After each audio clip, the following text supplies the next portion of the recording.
আসসালামু আলাইকুম রহমতুল্লাহি ওয়া বারাকাতুহু। আলহামদুলিল্লাহ, আলহামদুলিল্লাহ।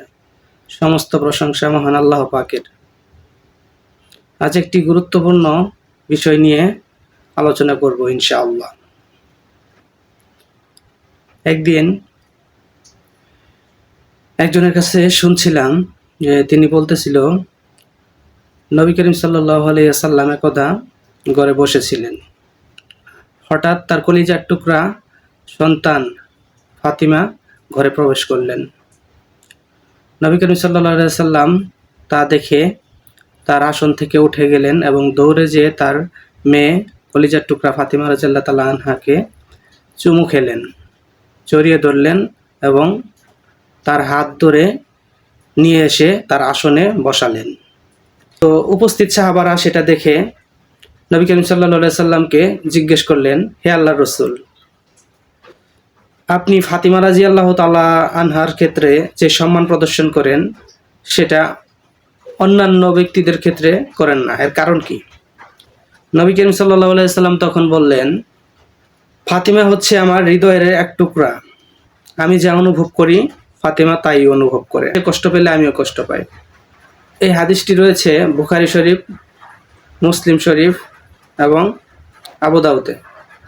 আমি হুজুরকে জিজ্ঞাসা করলাম, হুজুর আপনার কথাতে তো বোঝা গেল ফাতিমা রাদিয়াল্লাহু তাআলা আনহা সাহাবাদের সামনেই নবী করিম সাল্লাল্লাহু আলাইহি সাল্লামের কক্ষে প্রবেশ করলেন, কিন্তু আমি যতটুকু জানি মা ফাতিমা রাদিয়াল্লাহু তাআলা আনহা ফুল পর্দা করতেন। এবং কি এই হাদিসটিও যে শুনেছি যে নবী করিম সাল্লাল্লাহু আলাইহি সাল্লামে ফাতিমা রাদিয়াল্লাহু তাআলা আনহা মৃত্যুবরণের আগে তার স্বামীকে বলে গেছিল, আলী রাদিয়াল্লাহু তাআলা আনহুকে বলেছে মৃত্যুর পর যেন তার পর্দা ভঙ্গ না হয়, এই জন্য তার স্বামী এবং সন্তান রাতের গভীরে তাকে যেন দাফন কাফন এবং কবরস্থ করে। তাহলে আপনার কথায় তো বোঝা গেল সে নন মাহরাম পুরুষের সামনে যেতেন। এই প্রশ্নের উত্তর তার কাছ থেকে আমি পাইনি। তখন সহিহ কুরআন হাদিসের ভিত্তিতে আমি হাদিসগুলো বিশ্লেষণ করলাম, পড়লাম, পরে যেটা পেলাম সেটা হচ্ছে যে আয়েশা রাদিয়াল্লাহু তাআলা আনহা হতে বর্ণিত, নবী করিম সাল্লাল্লাহু আলাইহি ওয়াসাল্লাম একদা ঘরে বসেছিলেন। হঠাৎ মা ফাতিমা রাদিয়াল্লাহু তাআলা আনহা ঘরে প্রবেশ করলেন। হযরত মুহাম্মদ সাল্লাল্লাহু আলাইহি ওয়াসাল্লাম সেটা দেখে দৌড়ে গেলেন, ফাতিমা রাদিয়াল্লাহু তাআলা আনহুকে জড়িয়ে ধরলেন, চুমু খেলেন এবং তার হাত ধরে নিয়ে যেয়ে সে যে আসনে বসে সেখানে বসালেন। এই হাদিসটি বর্ণনা রয়েছে আবু দাউদ শরীফের 5217 নম্বর হাদিসে। তো এই হাদিসটি মা আয়েশা রাদিয়াল্লাহু তাআলা আনহু বর্ণনার প্রেক্ষিতেই সাহাবাদের মাঝে ছড়িয়ে পড়েছিলেন সেই যুগে। সেটা শুনেই একদিন নবী করিম সাল্লাল্লাহু আলাইহি সাল্লামকে সাহাবারা জিজ্ঞেস করেছিলেন যে, হে আল্লাহর রাসূল, ফাতিমা রাদিয়াল্লাহু তাআলা আনহুকে আপনি যেভাবে সম্মান প্রদর্শন করলেন অন্যান্য ব্যক্তির ক্ষেত্রে তো আপনি এরকম ভাবে সম্মান প্রদর্শন করেন না। সেই প্রেক্ষিতে মহানবী সাল্লাল্লাহু আলাইহি সাল্লাম তখন বলেছিলেন, ফাতিমা হচ্ছে আমার কলিজার টুকরা, হৃদয়ের একটি অংশ।